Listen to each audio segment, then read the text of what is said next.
Hello friend, good morning. কেমন আছো সবাই? নিশ্চয়ই ভালো আছো। আমি কিন্তু খুব ভালো আছি। দেখো, আজকে একটা নতুন ব্লগ নিয়ে তোমাদের কাছে চলে এলাম। দেখো আজ সকাল থেকে কি করি। আজকে সকালবেলা চলে এলাম পাপাইকে ছাড়তে। পাপাইকে নিয়ে যাচ্ছি স্কুলে। দেখো পাপাই স্কুলে চলে যাচ্ছে, আমি পেছনে পেছনে যাচ্ছি। পাপাইকে যদিও বা পাপাই একা আসতে পারে, দিয়ে আসি সব সময়। একটু আগে আগে হাঁটতে বলি ওকে, যাতে ও হাঁটাটা শেখে। হাত ধরে হাঁটাই না একদমই, কেন বাচ্চা শিখতে পারবে না।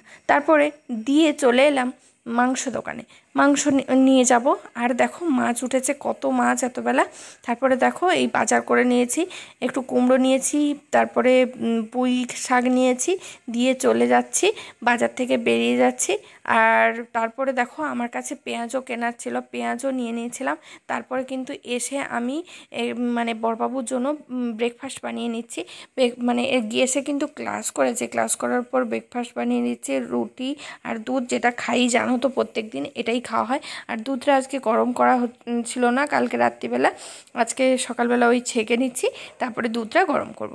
তারপরে দেখো আজকে একটু বাপের বাড়ি যাওয়ার কথা আছে, তাই মাংসটা এনেছি। মার খুব শরীর খারাপ, মা পড়ে গেছে, পড়ে গিয়ে মাথার একটুখানি কেটে গেছিলো, তাই মাকে দেখতেই যাব।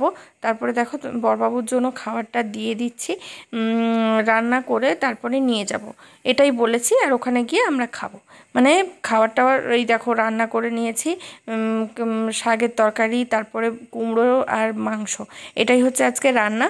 তারপরে দেখো নিয়ে চলে যাব, চলে গিয়ে ওখানে একটু মার সঙ্গে সময়ও কাটানো হবে। আর আজকে মাকে রান্নাও করতে হবে না, আসলে চোখের কাছে তো কেটে গেছে, খুবই কষ্ট পাচ্ছে, তাই ভাবলাম যে আজকে এতবেলা রান্নাটা মাকে করতে হবে না। তারপরে দেখো এই বেরিয়ে যাচ্ছি, কিন্তু আমাদের গাড়ি এসে গেছে। পাপাই বলছে চলে এসো চলে এসো।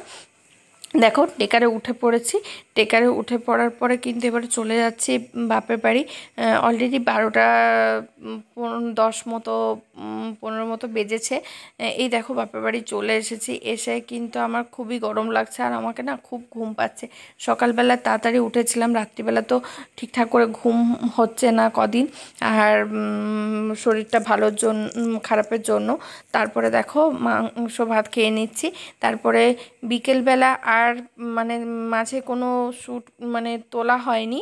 দেখো বিড়ালটা কোথায় শুয়ে আছে, দেখো মার কোথায় কেটেছে, আর পুরো রক্ত জমাট বেঁধে গেছিলো একদম, পুরো শরীরটা একদমই মানে এমন পড়ে গেছে, দেখো কীরকম হয়ে গেছে।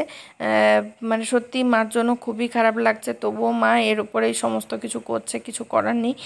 মাকে বলেছিলাম আসতে আমার কাছে, মা আসেনি। দেখো মা একদম তাকাতেই পাচ্ছে না, এমনি চোখের প্রবলেম আছে তোমরা তো জানোই, তারপর আবার এই অবস্থা।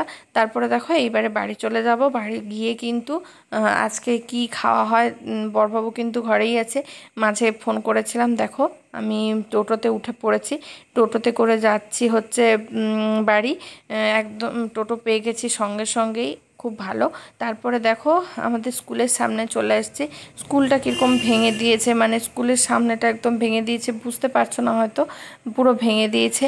সামনের বিল্ডিংটা কেন জানি না, বলছে পুরনো হয়ে গেছে, ভেঙে যাচ্ছিল, তাই ভেঙে দিয়ে আবার নতুন করে করছে। তারপরে দেখো বাড়ি চলে এসেছি, চলে এসে কিন্তু এবারে খাওয়া দাওয়া করে নেব।